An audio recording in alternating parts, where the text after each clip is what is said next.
Welcome to ACC.13. You know, one of the neat initiatives of the college is the whole concept of fellows in training and then early career.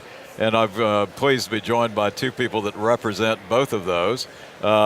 Andrew Freeman, you are chair of the early career section, is that correct? Correct. And then Scott Lilly, you're chair of the FIT committee, is that correct? So Right. Scott, let me begin with you. Tell me a little bit about the FIT committee and the whole agenda of really the FITs. Yeah, so the FIT committee exists to serve as a liaison between fellows and then ACC programs and administration. And we spent a lot of time this year trying to craft a meeting that was going to be valuable from a number of perspectives. I think this year's meeting, in comparison to past year's meeting, is more comprehensive, but at the same time more concise.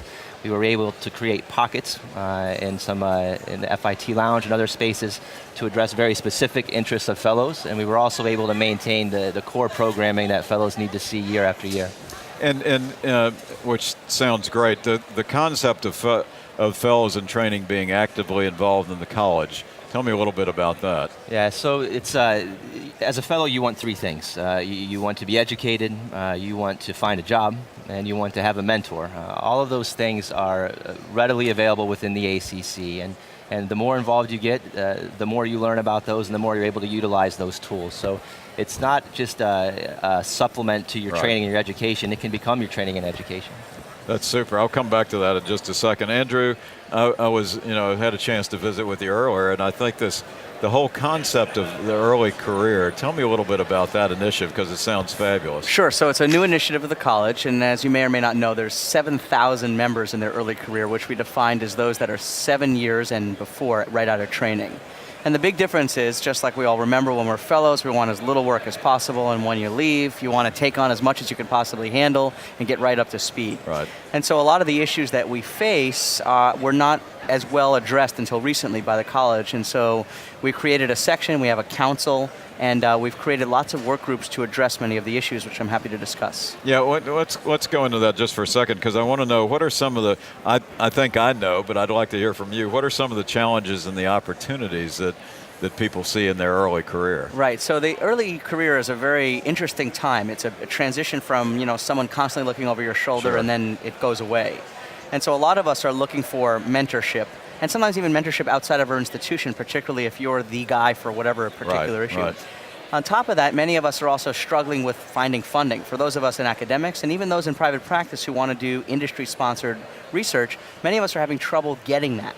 And so we've created and crafted very carefully with lots of talented staff from the ACC some initiatives, and we're going to be revamping the college-wide mentorship program, and through a partnership with InfoEd, we'll have a sort of Google for grants. That's cool, yeah. So we'll be able to find funding that wouldn't necessarily always be readily available in the usual sources. I mean, I think this is really a time of tremendous change, obviously, structurally for the practice of cardiology, financially, and all that stuff.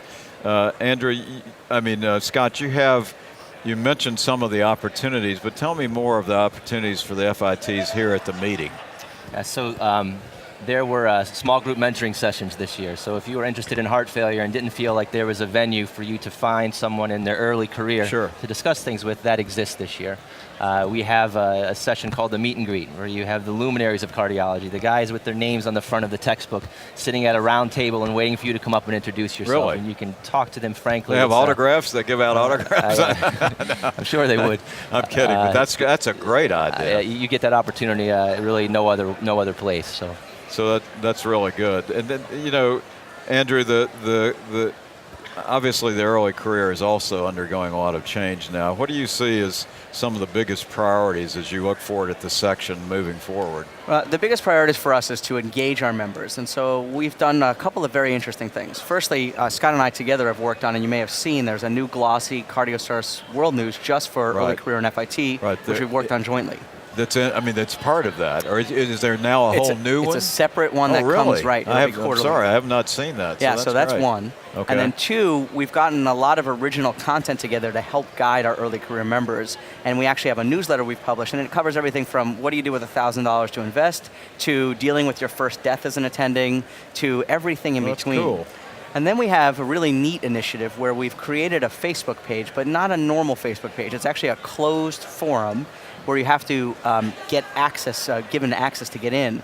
And in that forum, we communicate two-way, bi-directional. So not only are some of the staff in there, but all of the council of the early career section, and then members. Anyone in their early career can come on in, and we discuss things like interesting cases and how to deal with administration in your institution and so forth. It's really been fantastic. That's fabulous. I mean, I think as a fellow in training, then obviously being able to transition into this early career is good, but it's great that you've got the fellows in training engaged. So this sounds wonderful. Wish they'd had that when, back in the dark ages when all of us, because I think with the way medicine is practiced today, you really need this, and I think it's a great way for the college to really bond with with people coming out of early training. Thank you both for what you're doing, and thank you for joining us, and we hope that you'll stay tuned for more from ACC 13.